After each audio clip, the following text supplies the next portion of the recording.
O Brasil acionou os Estados Unidos na Organização Mundial do Comércio em reação às tarifas estabelecidas por Donald Trump. Igor Damasceno já chega aqui ao nosso 3 em 1 para explicar essa estratégia do governo e de que maneira que isso pode efetivamente funcionar. Conta aí, meu amigo, bem-vindo.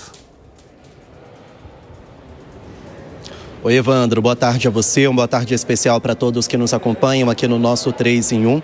A informação foi confirmada pelo Ministério das Relações Exteriores. O Itamaraty abriu um pedido de consulta na Organização Mundial do Comércio. A sede da OMC fica em Genebra, na Suíça, e já vai analisar esse pedido de consulta feito pelo governo brasileiro. Na prática, essa é uma etapa anterior à abertura de painel, que lá é um julgamento interno sobre essas tarifas, sobre essas reclamações, digamos assim, que o governo brasileiro fez contra o tarifaço promovido pelo presidente dos Estados Unidos, Donald Trump. No texto, o Brasil diz o seguinte, abre aspas, os Estados Unidos violam flagrantemente compromissos centrais assumidos na Organização Mundial do Comércio, fecha aspas. Então, ao justificar essa reclamação, esse pedido de consulta, o Brasil alega, então, que os compromissos firmados pelo governo norte-americano não estão sendo cumpridos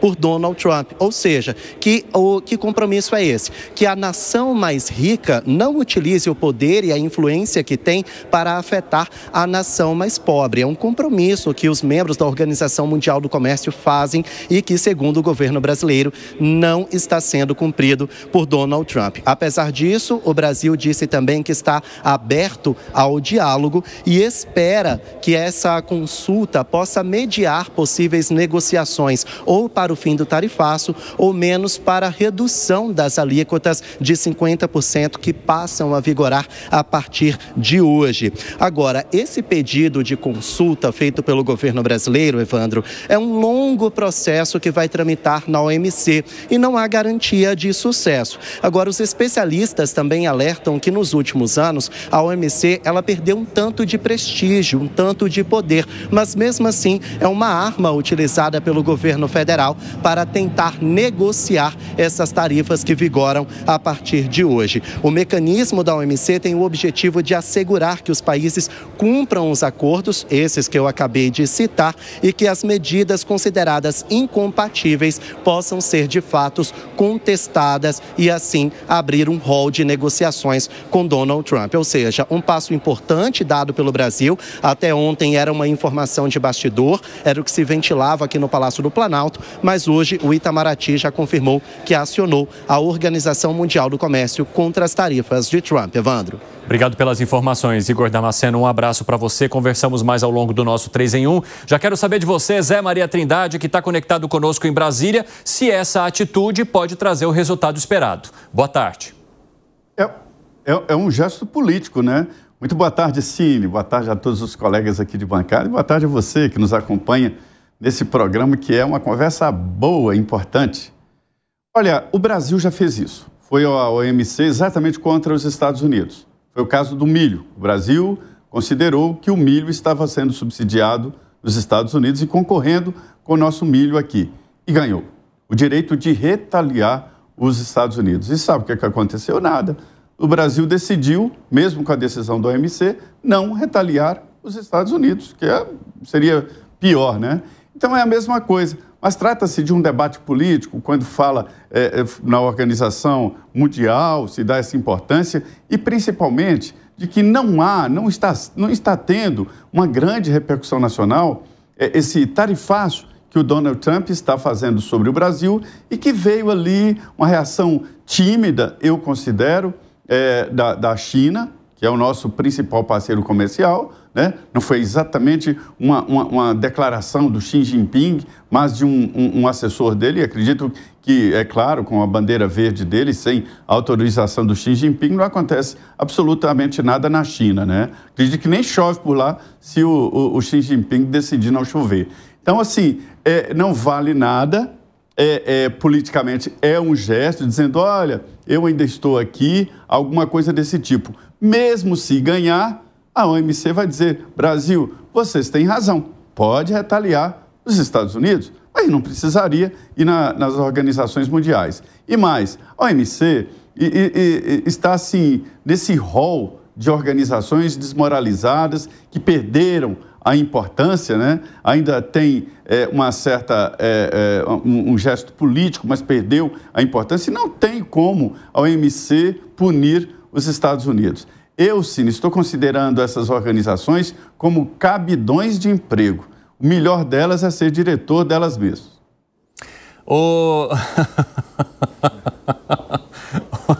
Ô Bruno Musa, você concorda com o Zé Maria Trindade e entende que essa movimentação não vai levar a lugar nenhum? De fato não vai levar a lugar nenhum. A gente já falou outros dias e vale a pena mencionar novamente aqui que cada vez mais essas instituições multilaterais elas perdem o seu protagonismo, a sua credibilidade como um todo. Eu estava almoçando com um cliente agora há pouco antes de vir para cá e a gente estava falando que esse tipo de ação me parece a mesma coisa que você chegar para uma pessoa de 40, 50 anos de idade e dizer que irá conversar com os seus pais para reprimi-lo com 40, 50 anos de idade. Eu acho que a gente tem mais respeito com os nossos pais do que um país tem com a OMC, que não tem mais que não tem mais respeito ou credibilidade alguma. Portanto, isso me parece altamente protocolar. Mas, de novo, um gerenciamento de risco. Evandro, eu que estou há 19 anos no mercado financeiro, eu vim aprendendo a fazer gerenciamento de riscos e desenhando as nossas tomadas de decisões baseada nisso, né? Se você sabe que o resultado prático de entrar no OMC é zero ou beira zero, mas sabe que isso pode ser uma afronta com quem você está tentando ajustar algum tipo da sua briga, por que raios a gente continua fazendo isso? Quem faz o gerenciamento de risco do governo hoje em dia? E depois, obviamente, me vem com soluções mirabolantes, que são deletérias na economia, que falaremos mais adiante, para salvar o problema. Sabe o que me parece? Mais uma vez, eu quebro sua perna, te vendo uma muleta subsidiada e peço que você me agradeça. Ô Fábio Piperno, você entende que essa é uma péssima estratégia do governo? É tentar espizinhar ainda mais com um movimento político que não vai gerar nenhum resultado prático, um presidente, no caso Donald Trump, que já está com o porrete na mão faz tempo? Evandro, não é uma solução inútil, não. Primeiro que, eu insisto sempre nisso, aliás, boa parte do mundo, né, não se pode admitir reação de servilismo. Qual é o efeito prático disso? É exatamente gerar também mais um argumento jurídico para a batalha que vai acontecer dentro dos Estados Unidos. Então é claro que o governo brasileiro indo até a OMC, ele não vai obrigar os Estados Unidos a retirarem as tarifas. Não vai acontecer isso. Esse movimento, obviamente, ele já está resolvido. As tarifas estão impostas e só vão serem aliviadas de alguma forma caso haja o desejo do governo americano. Isso em um primeiro momento. Porém, há muitos especialistas, inclusive americanos, e hoje vários jornais e portais de novo trazem muitos depoimentos sobre isso, dizendo o seguinte: o Brasil tem grande chance de reverter isso dentro dos Estados Unidos em uma batalha legal. Como? Há argumentos jurídicos para impedir a decretação dessas tarifas, até porque, primeiro, o Brasil não infringiu nenhuma regra. Segundo, o Brasil ele é deficitário no comércio com os Estados Unidos e o Brasil não está impondo nenhum obstáculo legal aos Estados Unidos. E tem um outro subproduto disso. O Brasil indo à OMC e outros países fazendo o mesmo, é claro que isso gera também um efeito manada. Outros países certamente buscarão essa via, que, repito, ela não vai, do ponto de vista prático, gerar nenhuma consequência imediata, mas ela vai fortalecer o argumento político. Hoje mesmo, a China fez uma manifestação em favor do Brasil e a Índia acabou sendo ainda mais penalizada, né? As tarifas da Índia se tornaram iguais às tarifas aplicadas ao Brasil. Por quê? Porque a Índia, de certa forma, ela revende o petróleo produzido na Rússia. Então, a gente está falando de economias importantes que estão tomando outros caminhos, né? Fala, Langani, qual é a sua avaliação? Olha só, o Brasil recorreu, o Zé lembrou, né, no caso do milho, não só no milho, o Brasil recorreu ao OMC desde 2003, se eu não me engano, ganhou uma batalha importante do algodão. Naquela época o mundo era outro, é verdade, a OMC tinha muito mais poder. O Brasil ganhou 300 milhões de dólares, os Estados Unidos foram obrigados a pagar ao Brasil. E depois teve outras batalhas, teve a do etanol em 2017, o Brasil ganhou contra produtores da Califórnia, houve um acordo, e do próprio aço, onde o Brasil teve algumas isenções, também saiu vitorioso. Bombardier agora também, né? Oi? Acho que com a Bombardier também, né? Bombardier também. Então, Um acordo como esse seria crível hoje? Então, esse é o meu ponto. Eu acredito que o mundo mudou. Naquela época, né, mesmo pegando o passado mais recente, no primeiro mandato de Donald Trump, a OMC tinha mais protagonismo. De lá para cá, esse poder foi esvaziado e hoje é muito mais uma ação simbólica do que ganhar de fato. Até porque, Evandro, esses processos duram anos. Então, 2 anos na melhor das hipóteses. No caso do algodão foram, acho que quase 10 anos, né? 2 anos, mas aí recorreram, enfim.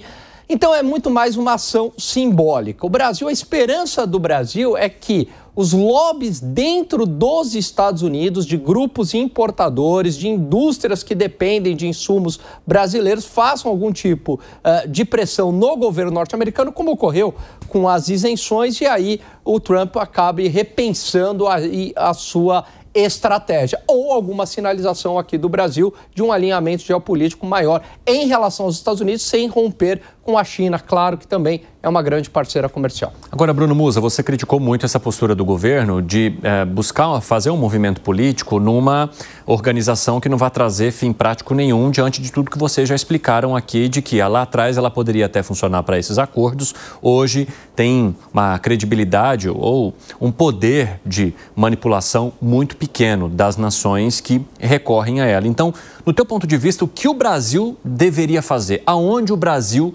deveria focar e, digamos, que figuras que deveriam se unir para trazer um papel de protagonismo maior e não apenas de tentar apagar o fogo que subir depois?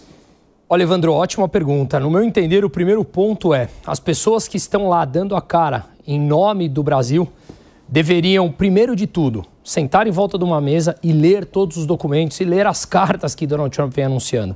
E ler o documento, como eu falei, lá da campanha de trás. Lá está bem explicado todos os pontos pelos quais os Estados Unidos iriam passar e estão passando. Repito o que eu sempre falo: se você concorda ou não, é outro problema. Nós temos que lidar com o problema que está aqui, diante de nossos olhos.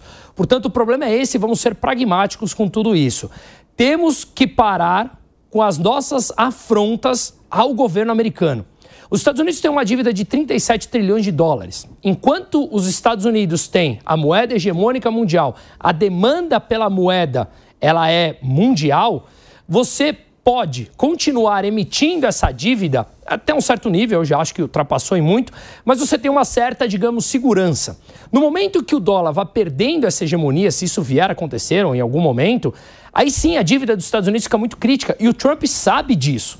Então, quando ele vê que outros países estão tentando derrubar a hegemonia do dólar, o que dá um poder muito grande nos Estados Unidos, no mundo como um todo, e isso vem desde Bretton Woods em 1944, significa que o problema da dívida fica mais escancarado ainda. Então, primeiro ponto, entendermos um pouco a mais sobre tudo isso que o Trump quer ouvir. Para que você vai bater de frente com o dólar onde você sequer foi chamado?